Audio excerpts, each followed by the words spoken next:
Eran las 5 de la mañana cuando doña Carmen sintió que algo había cambiado. No fue un ruido, no fue un grito, fue el silencio. Ese silencio particular que solo existe cuando algo sagrado ha sido tocado sin permiso.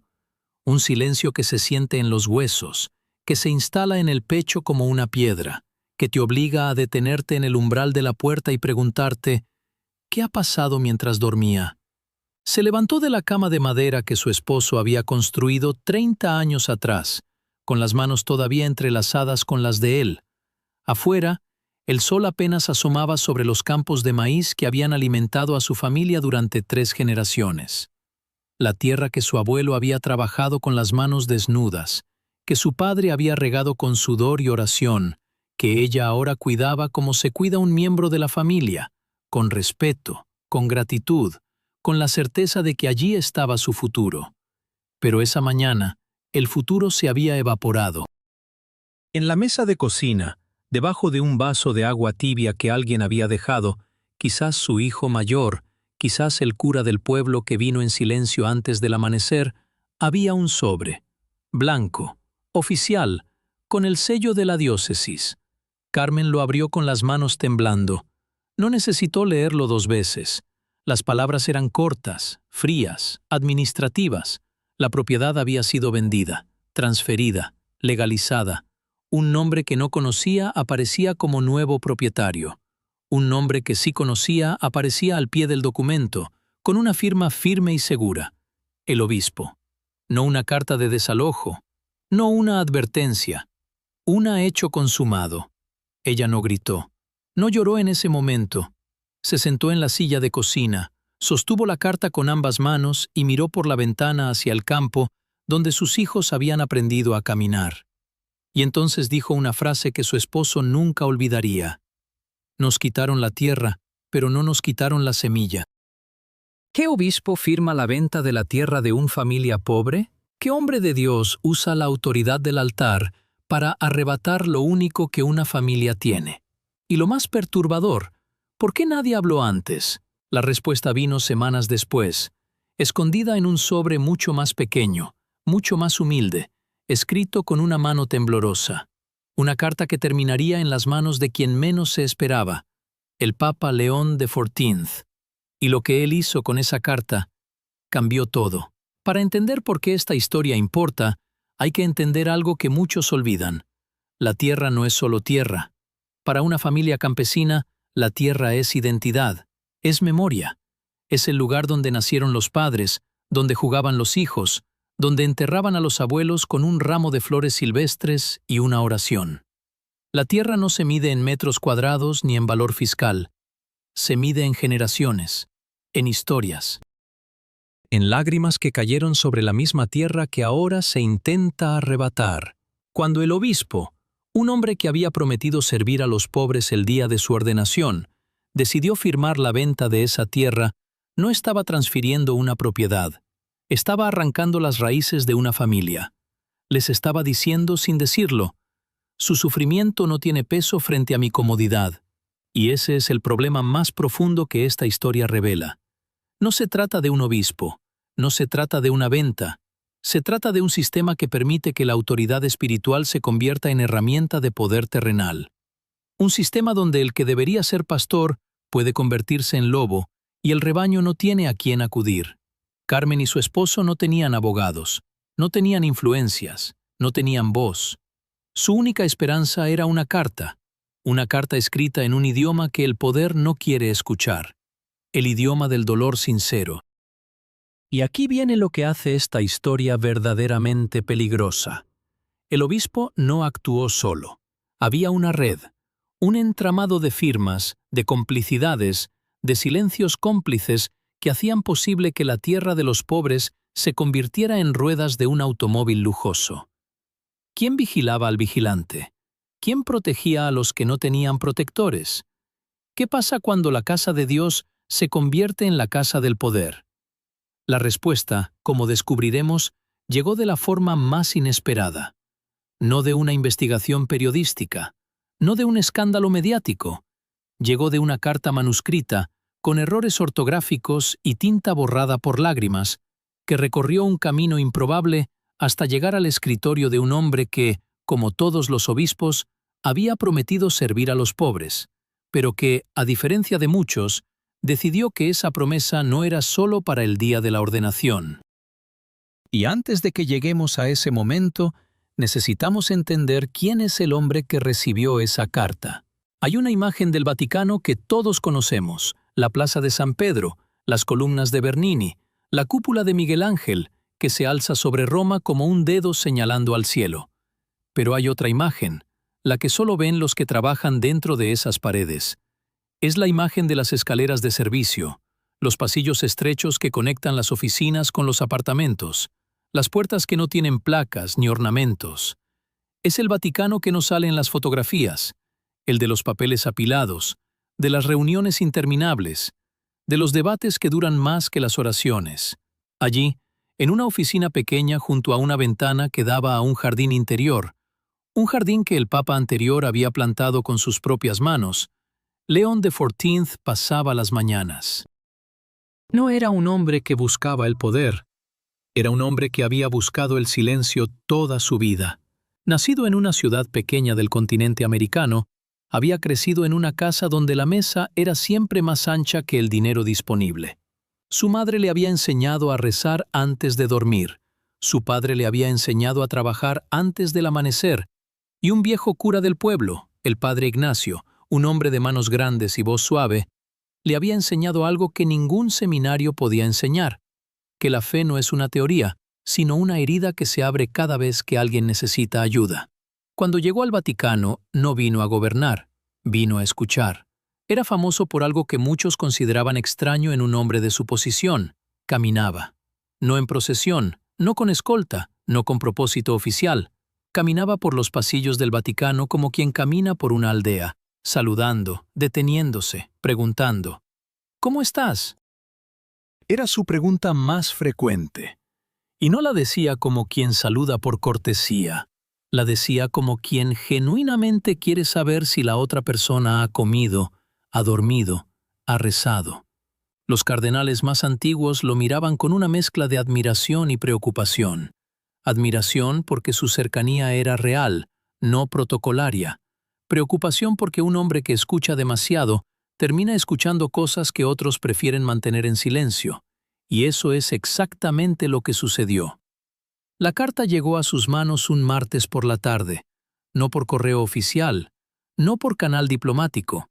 Llegó por mano de una religiosa mayor, la hermana Beatriz, que la había encontrado debajo de la puerta de su convento con una nota que decía: «Para quien tenga el valor de leer esto». La hermana Beatriz era conocida por no meterse en asuntos ajenos, pero cuando leyó esas páginas, sus manos temblaron.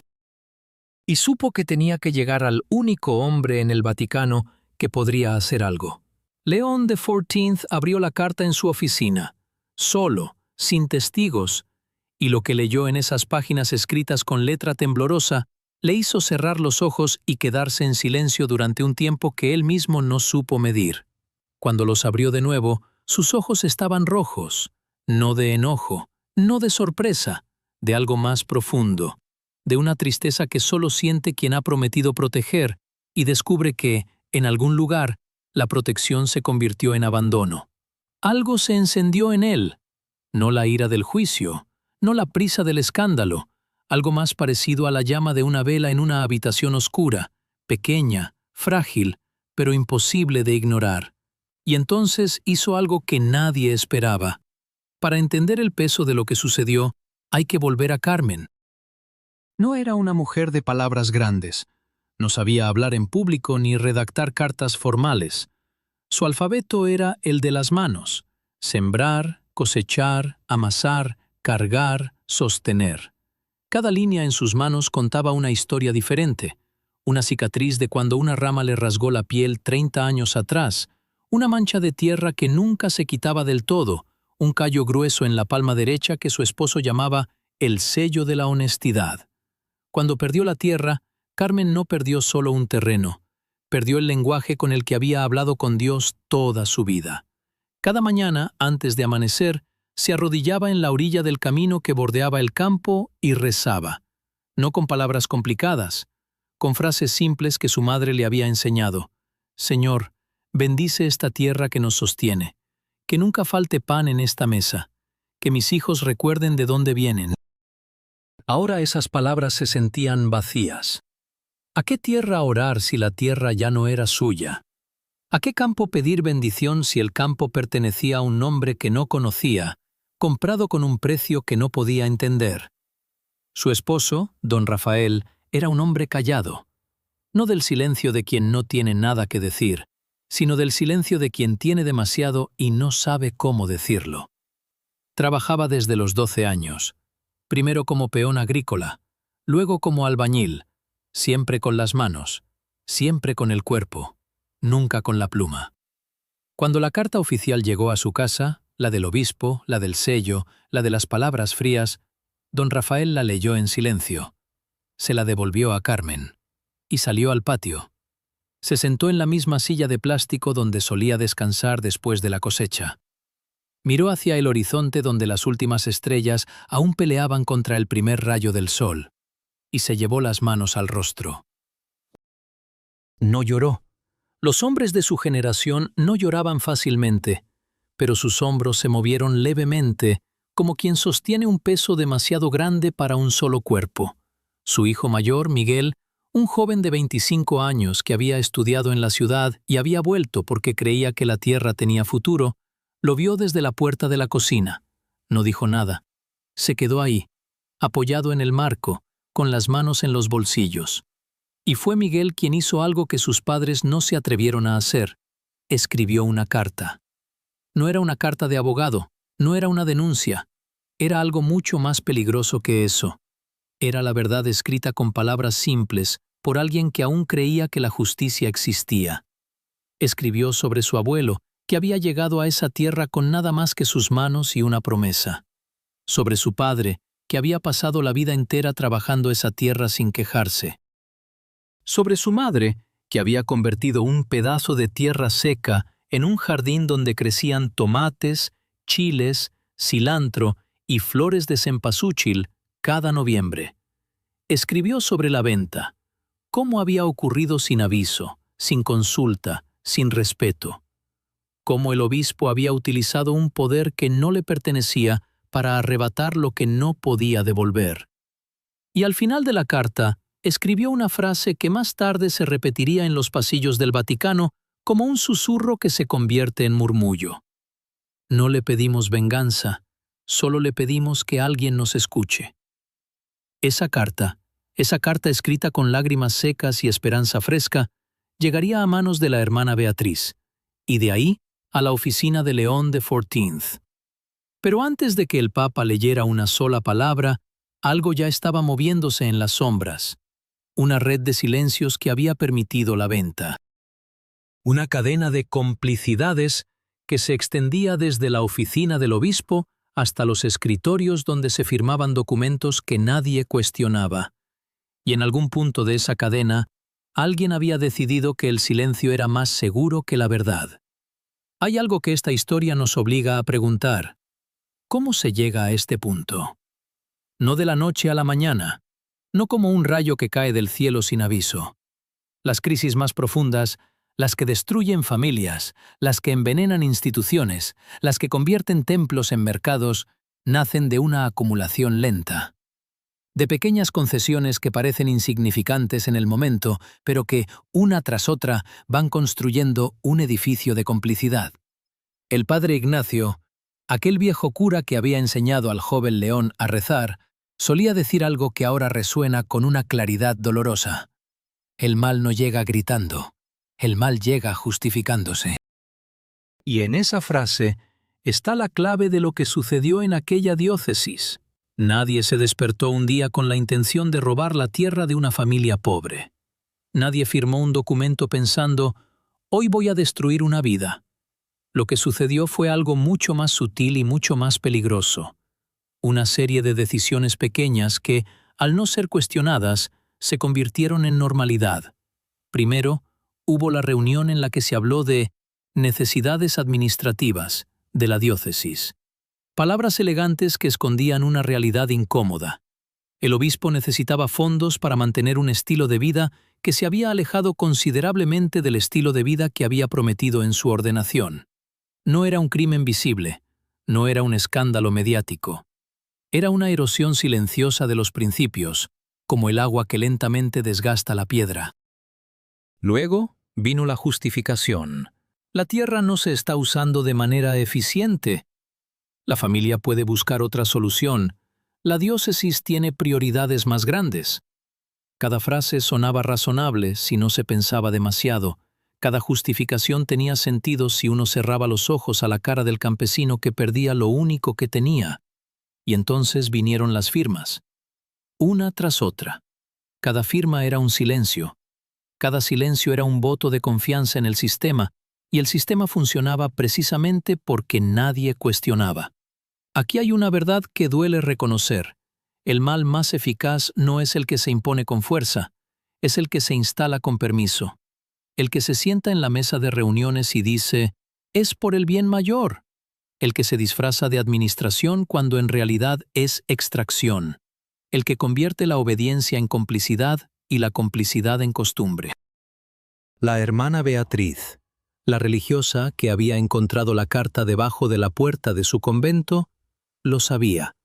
Había visto esa dinámica durante años, no siempre en forma de abuso escandaloso, a veces en forma de desinterés, de prioridades mal colocadas, de fondos que fluían hacia arriba y nunca regresaban, de voces que se alzaban un momento y luego se silenciaban por miedo a represalias.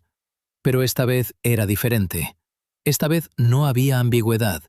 La tierra de una familia había sido vendida sin su conocimiento. El dinero había ido a parar a un automóvil de marca, y el hombre que había firmado la venta seguía sentado en su oficina, con las manos cruzadas, como si nada hubiera cambiado. La hermana Beatriz sabía que tenía dos opciones: guardar silencio como los demás o escribir una nota y deslizarla bajo la puerta de la oficina del Papa. Sabía que la segunda opción podía costarle su posición, su comunidad, su paz. Pero también sabía algo que los silenciosos a menudo olvidan, que el silencio ante la injusticia no es prudencia. Es cobardía disfrazada de obediencia. Así que escribió la nota. Y así que la carta llegó a León de XIV, y cuando León de XIV leyó esas páginas, cuando vio el nombre del obispo al pie del documento, cuando leyó las fechas, cuando comprendió la magnitud de lo que había ocurrido, algo dentro de él se quebró. No se quebró como se quiebra una persona que pierde la fe, se quebró como se quiebra un hombre que la tiene demasiado y descubre que otros la han traicionado. Y en ese momento de quiebra encontró algo que no esperaba: claridad. No claridad sobre qué hacer, claridad sobre qué no podía permitir que siguiera pasando. La mañana siguiente, León de XIV hizo algo que ninguno de sus asistentes había visto jamás. No convocó una reunión de emergencia. No llamó a los cardenales para una consulta diplomática. No pidió un informe legal sobre los procedimientos de venta de propiedades eclesiásticas. Fue a la capilla. Se arrodilló en la primera fila, frente al altar, y se quedó ahí. No con las manos juntas en postura de oración convencional, con las manos abiertas sobre las rodillas, como quien recibe o como quien entrega. Los ojos cerrados, la respiración lenta. Sus asistentes lo miraron desde la puerta. No sabían si entrar o retirarse. Nunca lo habían visto así, no como un hombre que busca respuesta, sino como un hombre que busca la fortaleza para hacer lo que la respuesta exige. Durante 40 minutos, la capilla estuvo en silencio. Solo se escuchaba el goteo lejano de una fuente y el canto apenas perceptible de un pájaro que se había colado por la ventana alta. Cuando finalmente se levantó, algo había cambiado en su mirada. No era agresión, no era determinación fría. Era algo más parecido a la resolución de quien ha aceptado un precio que no quería pagar.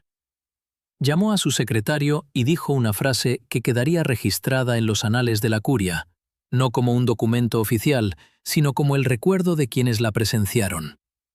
Preparen una reunión, con el obispo, solo con él, sin abogados, sin asesores, sin testigos, solo los dos. El secretario, un hombre experimentado que había servido a 3 papas, se quedó inmóvil por un instante. No por la petición en sí, reuniones privadas entre el papa y los obispos no eran infrecuentes, sino por el tono. Había algo en la voz de León de Fortinz que no era ni ira ni tristeza. Era algo intermedio, una serenidad que nace cuando la duda ha terminado. La reunión se programó para el viernes siguiente. Mientras tanto, en la pequeña ciudad donde vivía Carmen, la vida continuaba como siempre, excepto que ya no era igual.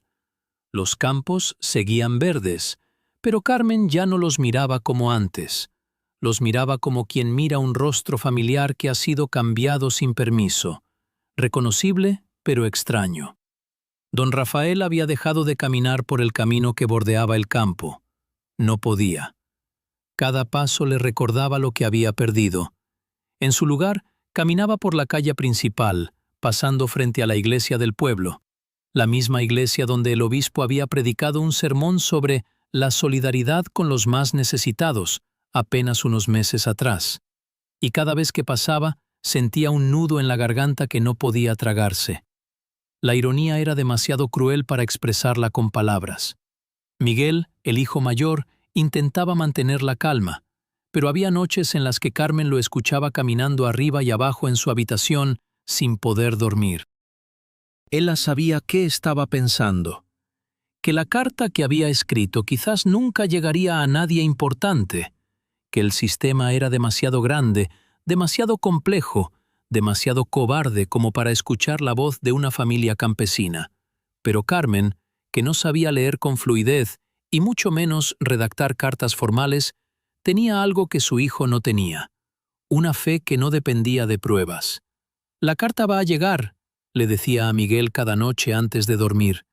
«No sé cómo, no sé cuándo, pero va a llegar». Y tenía razón. La carta había llegado, y el hombre que la recibió estaba preparando algo que nadie en la curia imaginaba posible. Una confrontación directa, sin intermediarios, sin protocolo, sin la protección del silencio institucional. Pero antes de que esa confrontación ocurriera, León de Fortinz pasó 3 días en oración. No por duda, no por miedo, por respeto. Respeto por la familia que había sufrido, respeto por la complejidad de lo que estaba a punto de hacer, y respeto por la verdad, esa verdad que a veces duele más que la mentira, porque la verdad exige acciones, y las acciones tienen consecuencias. Durante esos 3 días, se levantó antes del amanecer y caminó solo por los pasillos del Vaticano. No iba a la capilla. Iba a la ventana que daba al jardín interior, aquella ventana junto a su oficina, y miraba el cielo mientras se formaba el día. Sus asistentes lo notaban diferente, no más triste, más silencioso, como un hombre que está cargando un peso que solo él puede llevar. En el segundo día de oración hizo algo inesperado. Llamó a la hermana Beatriz y le pidió que le trajera la carta original. No una copia, la original. Con las manchas de lágrimas, con la tinta borrada, con los errores ortográficos que la hacían más humana y más dolorosa. La leyó 3 veces. No para buscar más información, para sentir el peso de cada palabra, para entender que detrás de esas páginas no había un expediente, había una familia. Y cuando terminó de leerla por 3ª vez, hizo una promesa en silencio. No voy a permitir que esta carta se quede en un cajón. León de Fortinz no iba a acusar, no iba a condenar, iba a hacer algo mucho más difícil. Iba a preguntar. Y la pregunta que se preparaba a formular era la más peligrosa de todas, porque no admitía justificación ni respuesta cómoda. ¿Puedes mirarme a los ojos y decirme que no sabías lo que estabas haciendo? La reunión se celebró en una sala pequeña del Vaticano que normalmente se usaba para audiencias privadas con embajadores. No había alfombra roja, no había símbolos de poder, solo una mesa de madera, 2 sillas y una ventana que daba a un jardín donde las rosas estaban a punto de florecer. León de Fortinz llegó primero. Se sentó. Esperó. El obispo llegó 10 minutos tarde, no por irreverencia, aunque quizás también, sino porque, según contarían después los testigos que lo vieron caminar por los pasillos, caminaba despacio. Demasiado despacio para un hombre que se supone iba a una audiencia con el Papa. Cuando entró en la sala, León de Fortinz no se levantó, no por falta de respeto, por algo diferente, para no intimidar, para que la conversación comenzara entre dos seres humanos, no entre un superior y un subordinado. La sala estaba en silencio durante varios segundos. El tipo de silencio que pesa, que se siente en el pecho como una presión. Fue León de Fortinz quien habló primero, pero no con la pregunta que todos esperaban, no con una acusación, no con un reto. Dijo: «Siéntate, quiero que me cuentes algo». El obispo se sentó, y algo extraño sucedió. En lugar de hablar, se quedó mirando la mesa. Sus manos, que normalmente se mantenían firmes y controladas, estaban sobre las rodillas. Temblaban. León de Fortinz no presionó, no preguntó por la tierra, no mencionó la carta, no nombró a la familia. En su lugar, hizo algo que nadie había visto. Abrió una Biblia que estaba sobre la mesa, la giró hacia el obispo y señaló un pasaje. Mateo 25:40. «En verdad os digo», leyó en voz baja, «que cada vez que hicisteis esto a uno de estos mis hermanos más pequeños, a mí lo hicisteis». El obispo cerró los ojos, y fue entonces cuando León de Fortinz hizo la pregunta, no con la voz levantada, no con el dedo señalando, con la voz más baja que había usado en toda la conversación. ¿Puedes decirme, honestamente, que no sabías lo que estabas haciendo con la tierra de esa familia? El silencio que siguió fue el más largo que León de Fortinz había experimentado en su vida. No era el silencio de quien busca palabras. Era el silencio de quien sabe que cualquier palabra que elija será insuficiente. El obispo finalmente habló. Su voz era diferente. No la voz segura del hombre que firma documentos con autoridad, sino la voz rota de quien ha vivido demasiado tiempo en una mentira que ya no puede sostener. «No fue solo la tierra», dijo. León de Fortinz no reaccionó, esperó. «Había otras cosas», continuó el obispo, «otras decisiones, otras necesidades que no eran necesidades reales». Aquí es donde la historia cambia de dirección, porque lo que León de Fortinz descubrió en esa sala no fue solo la venta de una tierra, fue una red, un sistema de decisiones encadenadas que se había construido durante años, cada una cubriendo a la anterior, cada una justificando la siguiente, hasta que la venta de la tierra de Carmen no era un incidente aislado, sino la consecuencia lógica de un deterioro moral que nadie había querido ver. Y entonces vino el dato que hizo que León de Fortinz apretara los labios con fuerza. El automóvil que el obispo había comprado con el dinero de la venta, un vehículo de marca, nuevo, color negro, no estaba registrado a su nombre. Estaba registrado a nombre de una fundación ficticia. Una fundación que, al investigarla superficialmente, parecía legítima, pero que, al mirar más de cerca, era un mecanismo de blanqueo disfrazado de caridad. León de Fortinz cerró la Biblia. Se levantó, y por primera vez en toda la conversación su voz adquirió un tono diferente. No era ira, era algo que se parecía más a una sentencia pronunciada con dolor. Has utilizado el nombre de Dios para hurtar lo que le pertenece al pobre. Y has utilizado el nombre de la Iglesia para ocultar lo que el pobre no podía ocultar. El obispo no respondió. León de Fortinz caminó hacia la ventana, miró las rosas del jardín y dijo, casi para sí mismo: «La tierra no se puede devolver con una carta, pero la verdad se puede devolver con un acto de valentía».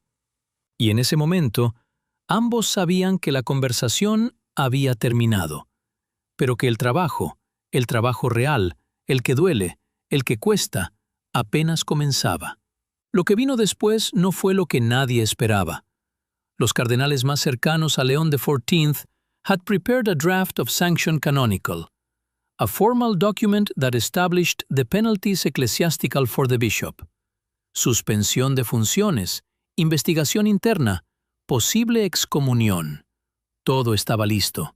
Todo era legal, todo era correcto. Pero León de Fortinth no firmó el documento. Lo puso de lado y dijo algo que dejó a sus asistentes sin palabras. Primero voy a volver a ver a la familia. Después decidiré qué hacer con el obispo. Sus asistentes intercambiaron miradas de incredulidad. ¿Ir a ver a la familia? ¿Ahora? ¿Personalmente? No había precedente para algo así. No en la forma que León de Fortinth lo estaba planteando. No sin protocolo, sin seguridad, sin planificación. Pero León de Fortinth ya estaba saliendo de la sala. La hermana Beatriz, a quien había llamado para que lo acompañara porque conocía a la familia, lo esperaba en el jardín interior. Lo vio caminar hacia ella con un paso que no era ni rápido ni lento. Era el paso de alguien que ha tomado una decisión y no va a mirar atrás. «Hermana», le dijo, «¿puede llevarme donde doña Carmen?» La hermana Beatriz no se sorprendió. Se había preparado para esta posibilidad desde el momento en que deslizó la carta bajo la puerta, pero aún así sintió algo que no esperaba. Un escalofrío. No de miedo, de reconocimiento, de saber que, por una vez, la institución que representaba estaba a la altura de su nombre. El viaje tomó varias horas. No en coche papal con escolta, en un vehículo modesto con conductor civil, sin insignias. León de Fortinth viajó como viaja quien va a visitar a un enfermo, en silencio, con una expresión que mezclaba determinación y vulnerabilidad. Cuando llegaron al pueblo, era tarde por la tarde. El sol estaba bajo, pintando los campos de un dorado que parecía irónico frente a la historia que los había marcado. La casa de Carmen estaba al final de una calle de tierra, frente al campo que ya no le pertenecía. Era una casa pequeña, de paredes blanqueadas con cal, con un patio donde colgaban ropa tendida y una hamaca vieja que se mecía con el viento. Carmen estaba sentada en una silla de plástico frente a la puerta. No esperaba a nadie. Estaba mirando el campo. Cuando vio al hombre caminando hacia ella, un hombre vestido de blanco, sin ornamentos, con una expresión que mezclaba humildad y peso, no entendió al principio quién era. La hermana Beatriz caminaba a su lado, y eso le dio una pista. Pero fue solo cuando León de Fortinth se detuvo frente a ella, inclinó la cabeza ligeramente y dijo, «Doña Carmen, vengo a escucharla». Cuando ella comprendió. Y lo que sucedió a continuación fue algo que ninguno de los presentes olvidaría jamás. Carmen no se levantó de la silla, no por falta de respeto, porque las piernas no le respondieron. Se quedó mirando al hombre que, según todos los informes, era el más poderoso de la Iglesia Católica, y que ahora estaba parado frente a ella, en un camino de tierra, bajo el sol poniente, esperando que ella hablara. Y Carmen, que no sabía hablar en público, que no conocía el protocolo, que no sabía a quién tenía delante con exactitud, hizo algo que nadie esperaba. Se llevó las manos al rostro y lloró. No fue un llanto de tristeza, fue un llanto de alivio, el llanto de quien lleva meses cargando una promesa sin saber si se cumplirá, y que de repente ve que alguien con poder, alguien con autoridad, ha venido a escucharla. León de Fortinth se arrodilló frente a ella, en el camino de tierra, sin importarle el polvo, sin importarle la ropa, sin importarle quién pudiera estar mirando, y dijo, «Perdóneme por haber tardado tanto». El momento más poderoso de toda la historia no fue la confrontación con el obispo, no fue la lectura de la carta, no fue la decisión de viajar, fue un hombre vestido de blanco, arrodillado en el camino de tierra frente a una mujer campesina que lloraba sin palabras.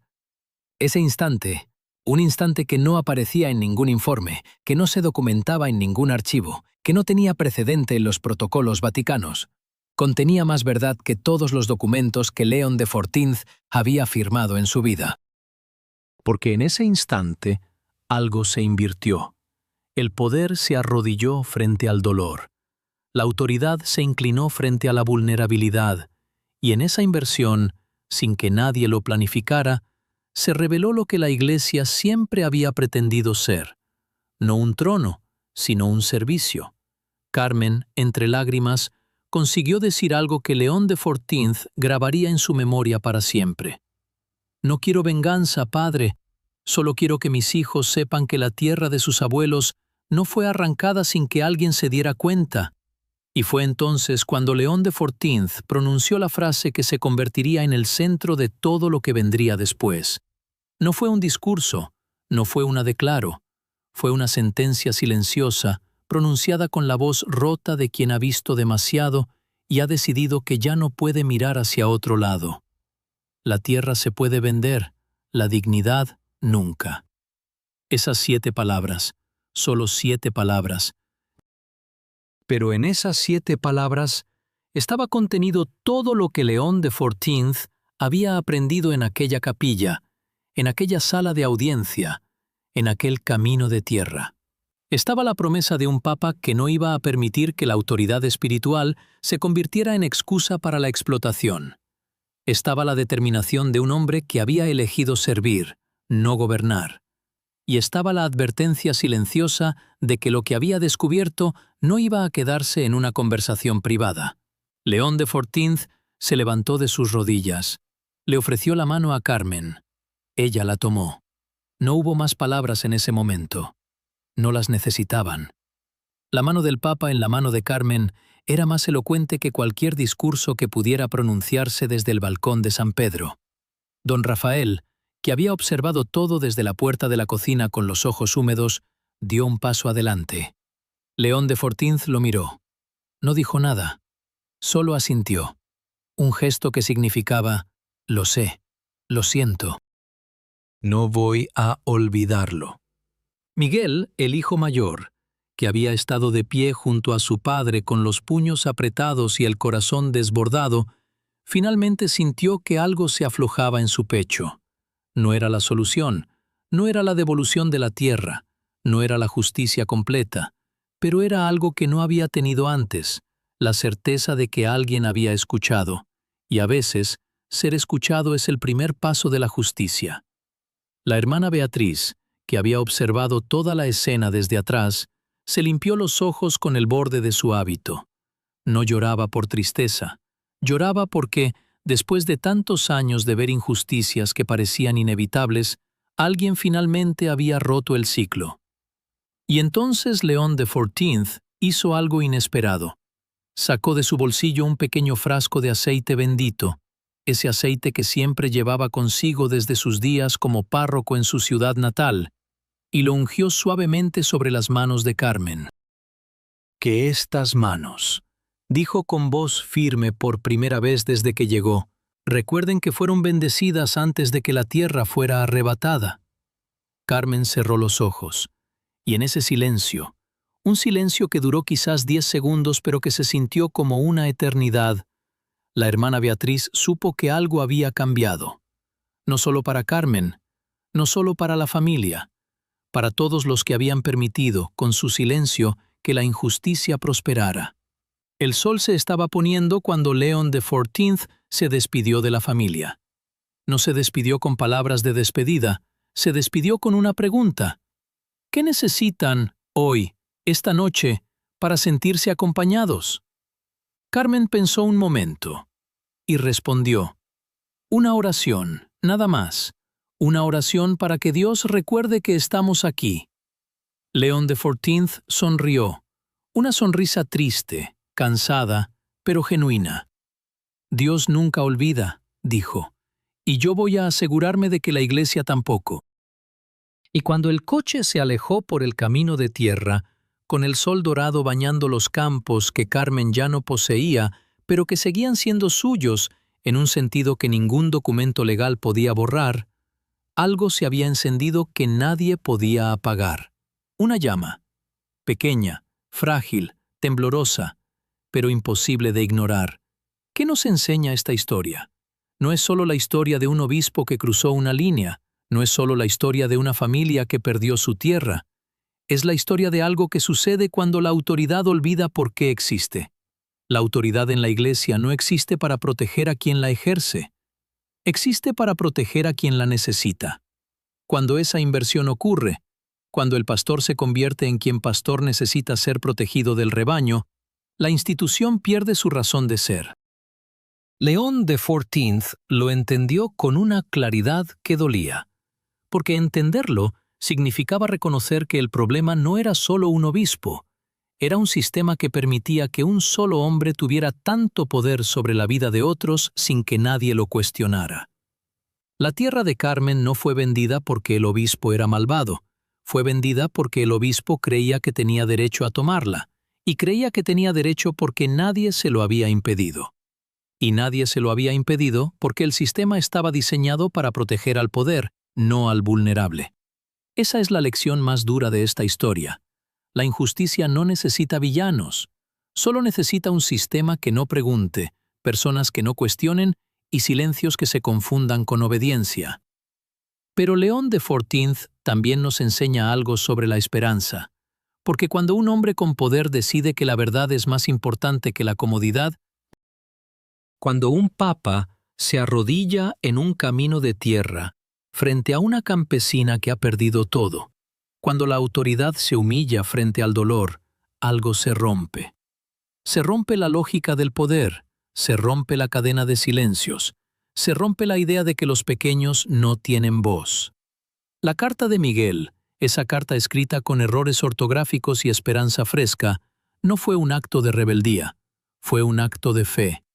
Fe en que la justicia existía, fe en que alguien escucharía, fe en que la verdad, aunque tardara, llegaría. Y llegó. No llegó como un golpe de efecto, no llegó como un escándalo mediático. Llegó como llegan las cosas que importan, despacio, con peso, con la fuerza de alguien que ha decidido que no va a mirar hacia otro lado. Esta historia tiene un mensaje para todos nosotros, no solo para quienes viven dentro de la iglesia. Es un mensaje sobre qué significa realmente servir, sobre qué significa realmente usar el poder, sobre qué significa realmente escuchar, porque todos tenemos poder, el poder de la palabra, del silencio, de la acción, de la omisión. Todos decidimos, cada día, si usamos ese poder para proteger o para explotar, para escuchar o para ignorar, para arrodillarnos o para elevarnos sobre los demás. León XIV nos recuerda que el poder verdadero no se mide en decisiones que tomamos sobre otros. Se mide en las veces que nos arrodillamos frente a quienes sufren. Y hay un último aspecto de esta historia que merece ser mencionado, la devolución. Después de la reunión con Carmen, León XIV no se conformó con haber escuchado. Inició un proceso que no era rápido ni fácil, la investigación formal de la venta, la revisión de todas las transacciones relacionadas con la fundación ficticia y, lo más doloroso, la conversación con los demás obispos sobre qué había permitido que esto sucediera. No fue una purga, no fue un espectáculo de poder, fue algo más parecido a una confesión colectiva, un reconocimiento de que el sistema había fallado y de que la reforma no era opcional, sino urgente. La tierra de Carmen no fue devuelta inmediatamente. Los procesos legales son lentos, los mecanismos de la burocracia eclesiástica aún más. Pero algo sí cambió. El nombre de Carmen y su familia dejó de ser un número en un expediente. Se convirtió en un recordatorio, en un símbolo, en la razón por la que la reforma era necesaria. Y León XIV, cuando habló públicamente sobre la importancia de proteger a los vulnerables, sin mencionar nombres, sin señalar dedos, pero con una claridad que dejaba poco espacio para la ambigüedad, usó una frase que se convertiría en el lema de su pontificado. La voz del pobre no es una sugerencia, es una orden de Dios que la Iglesia no tiene derecho a ignorar. Esas palabras no fueron pronunciadas en un acto solemne ni en una ceremonia televisiva.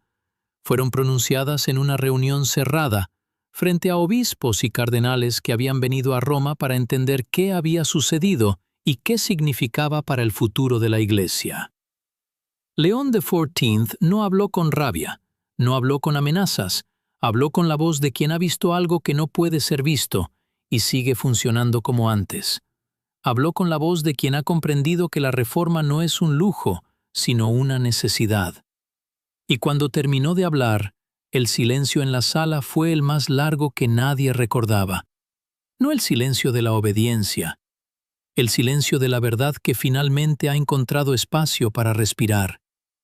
Algunos obispos bajaron la mirada, otros miraron al frente con los ojos vidriosos, y uno de ellos, un hombre mayor que había servido a la iglesia durante 40 años, se levantó y dijo algo que nadie esperaba.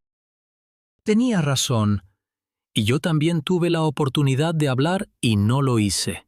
Fue el primer paso, no el último, pero el primero. Y a veces el primer paso es el más difícil. Quizás estás escuchando esta historia en este momento porque algo te trajo aquí. No fue el algoritmo, no fue el azar, fue algo más profundo, una inquietud, una pregunta, una herida que aún no tiene nombre. Quizás tú también has perdido algo, no una tierra, no un campo, pero algo que era tuyo, algo que nadie tenía derecho a quitar, un espacio, una relación, un sueño, una parte de ti que se fue sin que pudieras impedirlo. Y quizás, como Carmen, has sentido que el dolor no se va, que se instala en el cuerpo como un ocupante silencioso, que te acompaña a la mesa, a la cama, a la oración, que incluso cuando crees que ya lo superaste, reaparece en un momento inesperado, en el olor de la tierra mojada, en la canción que tu madre tarareaba, en la cara de un niño que se parece a alguien que ya no está. Si es así, quiero que sepas algo, no estás solo. No lo estás porque hay un hombre, un papa, un simple siervo de Dios arrodillado en un camino de tierra, que entendió que tu dolor importa, que tu pérdida importa, que tu voz importa, no como un dato estadístico, no como un número en un informe, como una persona, como un hijo de Dios. Quizás hace mucho tiempo que no rezas. Quizás sentiste que la oración era inútil. Quizás pensaste que Dios estaba demasiado ocupado con asuntos más importantes para escuchar tu clamor. Quizás viste la injusticia y pensaste, ¿para qué rezar si nadie hace nada? Y entiendo esa frustración, es legítima, es humana, es la reacción de quien ha sido herido y no ve curación. Pero déjame decirte algo que quizás necesitas escuchar. La oración no es un mecanismo para cambiar a los demás, es un mecanismo para recordar quién eres. Y quién eres no se define por lo que te quitaron, sino por lo que eliges hacer con lo que te queda. Carmen perdió la tierra, pero no perdió la dignidad, no perdió la fe, no perdió la capacidad de mirar al campo que ya no era suyo y decir, esto sigue siendo sagrado, aunque otros lo hayan profanado. Quizás tú has perdido algo que te parecía esencial, y ahora te encuentras en un lugar que no reconoces, un lugar donde la fe se siente lejana, donde la esperanza se siente ingenua, donde la oración se siente vacía. Pero quiero invitarte a algo, no a creer, no a rezar, no a perdonar, solo a algo mucho más simple, a escucharte, a darte el permiso de sentir lo que sientes, sin juicio, sin prisa, sin la necesidad de fingir que todo está bien. Porque la curación no comienza cuando decides estar bien. Comienza cuando te atreves a estar mal. Cuando te atreves a decir, estoy herido y necesito ayuda. Cuando te atreves a abrir la mano que has tenido cerrada durante meses, años, décadas. León XIV se arrodilló frente a Carmen no porque fuera débil. Se arrodilló porque entendió que la fortaleza verdadera no está en mantenerse de pie cuando otros caen. Está en caer junto a ellos, en la misma tierra, bajo el mismo cielo, con la misma dignidad. Quizás tú necesitas arrodillarte hoy, no ante un papa, no ante una autoridad, ante ti mismo, ante tu herida, ante tu verdad, y decir con voz temblorosa, estoy aquí, y no me voy a ir. Porque hay algo que esta historia nos enseña con una claridad que no admite discusión. La injusticia no tiene la última palabra. Puede tener la primera, puede tener la segunda, puede tener todas las palabras del medio. Pero la última siempre le pertenece a la verdad. Y la verdad, aunque tarda, siempre llega. No siempre llega como queremos, no siempre llega cuando queremos, pero llega. Y cuando llega, Nos recuerda que no estamos solos, que nunca lo estuvimos, que en algún lugar del mundo alguien está luchando por nosotros, que en algún lugar del mundo alguien se ha arrodillado en nuestra causa, que en algún lugar del mundo la voz del pobre sigue siendo escuchada. A veces, la respuesta a nuestras oraciones no llega de la forma que esperábamos. No llega como un milagro espectacular, no llega como una solución inmediata. Llega como llega el sol después de la tormenta, despacio, con paciencia, con la certeza de que la oscuridad no es permanente. Quizás tú estás esperando esa respuesta ahora mismo. Quizás llevas años esperándola. Quizás has dejado de esperar porque la espera se ha vuelto demasiado pesada para tus hombros. Pero déjame decirte algo. La espera no es inactividad. La espera es fe en movimiento. Es la decisión silenciosa de seguir creyendo cuando todo dice que dejes de creer. Es la decisión de mantener la vela encendida cuando el viento sopla con fuerza. Carmen esperó, y su espera fue recompensada, no con la devolución inmediata de la tierra, sino con algo más profundo, con la certeza de que su sufrimiento no había sido en vano. Y tú, que estás escuchando esto ahora mismo, tú que quizás sientes que la vida te ha arrebatado lo más valioso, necesitas saber algo. Tu espera no es en vano. Tu sufrimiento no es invisible.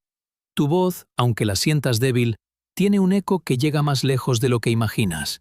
Así que si estás en un momento oscuro, si la tierra de tu vida ha sido arrebatada, si la justicia parece lejana, si la oración parece vacía, recuerda a Carmen. Recuerda a ese campo bajo el sol poniente. Recuerda a un papa arrodillado en el camino de tierra. Y recuerda que la dignidad no se vende. Nunca se vende. Hay algo más que quiero decirte, y es algo que probablemente nadie te ha dicho antes. Si alguien te quitó algo, si alguien te arrebató tu espacio, tu voz, tu derecho a ser feliz, no fue tu culpa. No fuiste tú quien falló. No fuiste tú quien no hizo suficiente. Fue alguien que abusó de un poder que no debería haber tenido.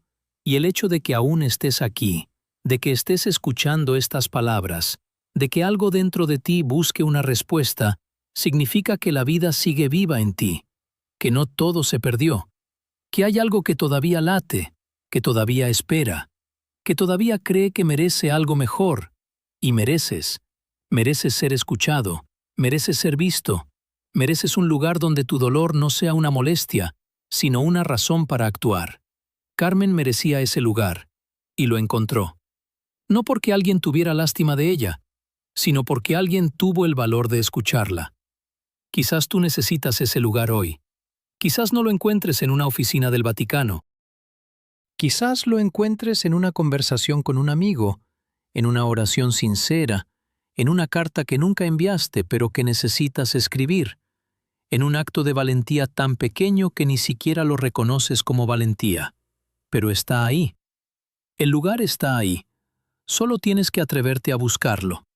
Y cuando lo encuentres, cuando por fin sientas que alguien te escucha, que tu historia importa, que tu dignidad no se ha perdido, vas a descubrir algo que Carmen descubrió aquel atardecer en el camino de tierra. Que la esperanza no es una emoción, es una decisión. La decisión de seguir adelante cuando todo dice que te detengas. La decisión de creer cuando todo dice que no hay nada en qué creer. La decisión de arrodillarse cuando el mundo te dice que te pongas de pie y luches con fuerza. A veces la fuerza más grande no está en el combate, está en la rendición, en rendirse ante el dolor, en aceptar que estás herido, en abrir las manos y decir, aquí estoy, no tengo todas las respuestas, pero estoy aquí.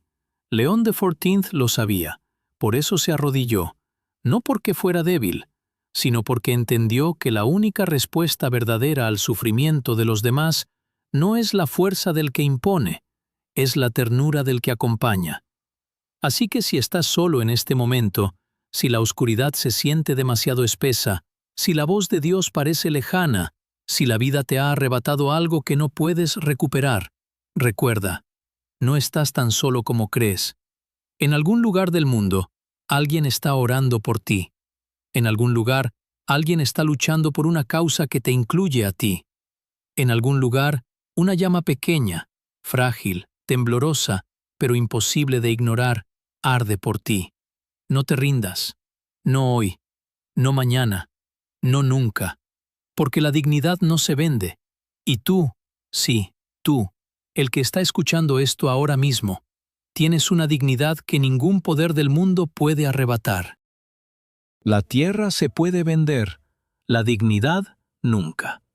Esa frase, pronunciada por un papa arrodillado en un camino de tierra frente a una mujer que había perdido todo, es más que un moto, es una promesa de que la Iglesia, y no solo la Iglesia, sino cada persona que se llama a sí misma creyente, tiene la obligación de proteger a los que no pueden protegerse. La historia de Carmen no terminó con la devolución de la tierra. Los procesos legales continuaron durante meses.